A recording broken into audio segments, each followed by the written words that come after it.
কৈলাসহর মহকুমা শাসকের অফিসে বিভিন্ন রাজনৈতিক দলের নেতৃত্বকে নিয়ে বৈঠক অনুষ্ঠিত হয়। সর্বদলীয় বৈঠকে মহকুমা শাসক প্রদীপ সরকার ছাড়াও উপস্থিত ছিলেন বিজেপি নেতা কাজল দে, রথীন্দ্র ভট্টাচার্য, কংগ্রেস নেতা মোহাম্মদ বদরুজ্জামান, আশিস সেনগুপ্ত, সিপিআইএম নেতা বিশু দাস, নীলকান্ত সিনহা, অতিরিক্ত মহকুমা শাসক নবকুমার জমাতিয়া প্রমুখ।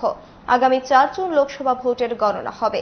কৈলাসহর মহকুমার 2টি বিধানসভা কেন্দ্রের ভোটের গণনা হবে RKI স্কুলে।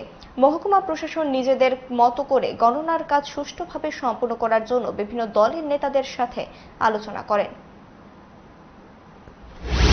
যে কাউন্টিং হবে লোকসভা ইলেকশনের তার যে প্রস্তুতি পর্ব, এটা নিয়ে আমরা এখানে কৈলাসহর সাব ডিভিশনের আন্ডারে যে সমস্ত পলিটিক্যাল পার্টির যে রিপ্রেজেন্টেটিভ আছেন ওনাদের সাথে আমরা একটা মিটিং করেছি। ওনাদেরকে আমরা ব্রিফ করেছি যে 4 তারিখ কীভাবে কাউন্টিংটা হবে, কটার সময় এখানে যেতে হবে। আমরা বলেছি যে 6টার সময় এখানে সমস্ত পলিটিক্যাল পার্টির যে কাউন্টিং এজেন্ট থাকবেন ওনারা যাতে 6টার মধ্যে চলে আসেন, এবং যে কাউন্টিং ভেন্যু সেটা RKI-তে আমরা করেছি।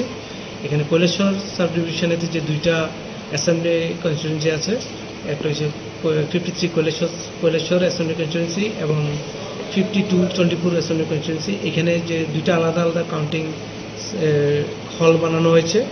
এখানে কাউন্টিং সেন্টারগুলিতে প্রত্যেকটা কাউন্টিং সেন্টারে 12টা করে কাউন্টিং টেবিল থাকবে।